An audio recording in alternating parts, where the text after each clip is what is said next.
Welcome to Solo Travel Adventures, my sisters. Don't let fear hold you back from traveling alone. I want you to gather your courage, listen to inspiring stories, and learn how to travel solo while safely navigating new places from this show. I'm Cheryl Esch, solo travel advocate and travel coach, and I want you to have a transformative experience when you travel solo.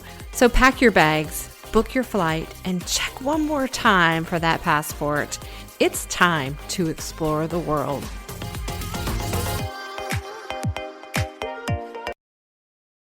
Happy New Year, sister travelers. Welcome to 2023. I hope you have some great plans for the year, and I hope that they include some travel. So hopefully when you were starting to think about maybe your goals for the year or what you wanted to accomplish, hopefully you have included some travel in that. So let me ask you a question. What truly holds you back from solo traveling right now? Think about that. Most of you are going to quickly respond and say maybe it's fear, maybe it's finances, or you just are not sure about being alone.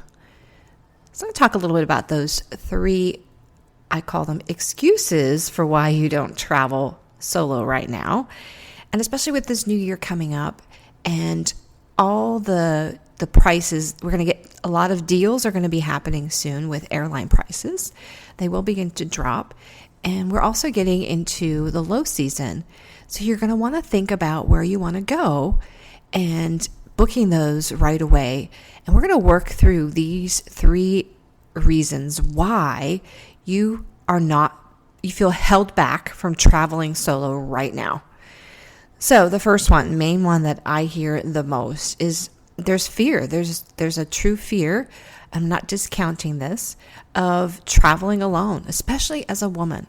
I did talk about that in one of the early episodes about that whole fear of traveling alone. But I really want you to think about why that is. What is truly that driving force of that fear? And there are ways to get over those fears. So fear of traveling alone, I think one of the ways that you can get beyond that is first, as I mentioned, I think before, take some baby steps in doing maybe some smaller trips for yourself. There can be a fear often of something bad is going to happen. And so we want to conquer those fears, put you at ease, meaning make you more confident and more prepared as you seek out doing some of these trips. So I'd recommend looking into, okay, what exactly are you afraid of? And thinking about, well, how can I prepare myself? What can I do I like to use that like tool belt idea where you have things that you have equipped yourself with to prepare for these kind of situations. Then from there, once you've decided, well, maybe I have a fear of getting lost. Okay, that would be an example of a true fear, and it can happen. And one thing you can prevent, and get yourself sort of feeling more comfortable with that and not having a fear behind that. So equipping yourself with a good GPS system, whether it's using your phone, which could be a little expensive if you are traveling internationally, using your data. So there are other ways around that. You could purchase a local SIM card for your phone and therefore saving on that phone data. But also having that accessibility to maps on your phone possibly, and feeling like you can navigate through that city or whatever location you might be in. If you happen to be going more to a remote place, maybe as a first-time international traveler or having that fear of maybe getting lost, maybe that could be saved for a later trip. And maybe you can stick with staying in areas that are more traffic areas, meaning you have more access to whether it's transportation methods or having people around where you could possibly ask for directions. So there are always ways to look at whatever that specific fear might be and how you can prepare and get yourself equipped so that that doesn't happen. Or if you find yourself in that situation, that you feel prepared to deal with it and you know how to deal with it. Another fear, of course, I hear a lot of is actually just the fear of being alone. So that can be a valid fear. Some people actually like being alone, and that's why they choose to solo travel, whereas others are more extroverts and maybe they prefer to be around other people. So being alone when you travel, it's going to happen, folks. You're going by yourself. Inevitably, you're going to be eating alone. You may run into people, you may meet people. If you're doing a tour, that's a whole different story. You are alone, but you're going to be gathered with a group of people. But let's say for this scenario, you are solo traveling all by yourself and you are going out to eat, and you need to eat, of course, right? And you want to sit down at a restaurant. Now, people often say when they go into restaurants, and depending on the type of restaurant too, often as a single diner, they will be directed to sit at the bar. Now, sitting at the bar is not a bad thing. I've done that. I did that recently, and I went a little early, which I would recommend because it wasn't busy, and therefore I actually had a nice conversation with the bartender, and it was just me and then another couple at the bar eating. So there are some options there. If you really truly want a table, then you can make sure you politely ask for one. Especially if they assume you're going to go to the bar, then you want to say politely, I would like to have a table.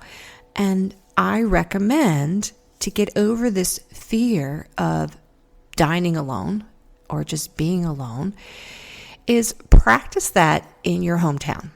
Go out to have a sit-down meal by yourself and see what it feels like. See if there's things that you like doing as you relax and eat. I would recommend staying off the phone, although some people just go there because it's handy and it's available mostly, and it kind of keeps our head down so that we don't have to look around and see what other people are thinking. But people aren't really thinking. They don't even care, honestly. And you're not going to see these people again. So what does that matter, whether you feel awkward about people staring at you because you're eating alone? It happens. I like to sometimes take a book, and if I'm going to plan to sit and eat by myself, I will often bring something to read. Other times, I will just sit and people watch. So I think one step is getting comfortable with eating by yourself, taking those little baby steps to get there. So that's the fear of being alone. Beyond that, I know that's more of a nitty-gritty of being alone while you're eating, but being alone in general might be holding you back from traveling solo right now. Again, this can be conquered by just taking those little baby steps of doing little things by yourself, whether it's taking a very small road trip or taking a day trip somewhere or going out. I have gone to not only the movie theaters, but also theatrical or dance concerts by myself because I really want to maybe see the play or see the musical or the dance concert, but I don't have anybody to go with. And getting out and doing little things like that locally will help prepare you as you prepare to go maybe internationally to somewhere else in a place that you are unfamiliar with. Once you're comfortable with being with yourself, then where you go really doesn't matter. And so that could be something you can work on to overcome that fear. Okay, so we've talked about the fear could just be holding you back. The idea of being alone might be holding you back from solo traveling right now. But the third reason that I often hear, and for me, this is an excuse. a truly excuse. Now, the fear and being alone, those are very valid, and there are definitely steps and ways that we can overcome those. But this third reason of why someone says they can't travel solo right now is definitely an excuse, and there's easy ways to overcome it. It's for financial reasons. They say, well, I can't afford to go. Now, it might be true. Maybe you've lost your job, and that's where you are in your season of your life. And so I do recommend that you get yourself set with a job and income. Also, I like to recommend you also be out of debt. Now, that might be a little kicker for some people because, as we know, in America, many of us carry debt with us. I'm talking about credit card debt is mostly what I'm looking at as far as what you are trying to avoid, because when we go on trips, we tend to rack up even more on our credit cards, right? Because we don't budget properly, or we overspend because we get so excited while we're, in another country, and we splurge, right? We splurge, and that does happen. But there are certainly ways to look at our finances before a trip and plan for that.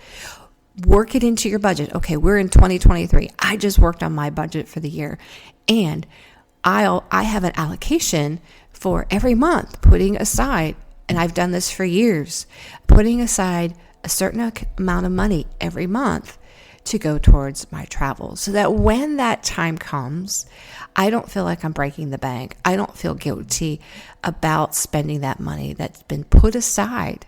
So I want you to look at your budget. If you don't have a budget, maybe this is a good time. It's the beginning of the year. It's January 2nd today, that maybe this is a good time to review and get your finances in order. And even if that means cutting back on things that you really don't need to be spending money on. For example, can I really ask you, do you really need that air fryer? Probably not. Do you really need those fancy boots that you have your eye on? Probably not. I really reduce what I buy and what I spend my money on, because I would rather put that money towards travel or towards experiences, folks. So for me, I have been for the past probably year and a half, trying to minimize what I spend and using what I have. Now, for that year and a half, I have really wanted a food processor, folks, okay? But I never bought one. But lucky me, I got one for Christmas. So it was a Christmas gift. That way I didn't have to spend my own money, and it's great. I'm so happy I have it, but it's not something that I felt I needed to spend my money on, because it was not a necessity, folks. It was a want. So evaluate your wants and your needs. If you struggle financially, maybe you are an overspender, that could be something to really look at on a daily or even weekly basis of how you are spending your money. So sisters, there are reasons that we are being held back from traveling solo right now. And I want to mitigate those. I want to get rid of those so that I can see you having that joy and freedom to travel when you like. So look at those 3 points that I brought up today. The fear itself. Dig down, determine what is the actual reason for the fear, and then work your way to get over that. 2, being alone. Some people have not gotten used to that concept, and it might be a little challenging. I have to admit, I became a true empty nester this past year or so, and it has been an adjustment. Now, when I did alone time before, there was always other people I would be going home to, but this is truly alone, 24/7, mostly, unless I'm working, I am alone. So having to really adjust to that, and maybe that's where you are as well.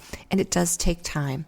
So give yourself that grace, but also work through that. Find ways to enjoy being by yourself or being alone. And then the third reason, let's tackle those finances, folks, so that we're not actually going into debt or more debt to go on these travel adventures that you desire or have put on your bucket list for 2023. So if you do that, you take care of that, I can guarantee that you will be able to afford to get a trip in this year. So let's plan that. Let's look at those 3 points of what is holding you back from traveling solo right now. And I want you to do this. I really want you to get to that point where you could just, even a spontaneous spur of the moment, you see a really good price on some flights, and there it is. You have the funds to get away and do the trip, or you feel comfortable going by yourself because no one else can join you, and that you've worked through some of those fears that might be truly holding you back, ladies. As I always say, let's take that leap, sisters, and get out there and have an adventure. Remember, sisters, if you have a solo travel story you would like to share on my show, please go to the show notes and click on the SpeakPipe link and leave me a voice message so that I can get in touch with you and share your wonderful story with my audience. Hey, sister travelers, did this podcast inspire and encourage you or move you to get out there and travel? Wonderful. There are 3 ways you can thank me. First one is leave a written review for the show on Apple Podcast. 2, share the show with your sister travelers, your friends, your family. And 3, subscribe to the show so you never miss an episode. And thank you again for listening to the show. Sisters, be fearless, take the leap, and get out there and have an adventure.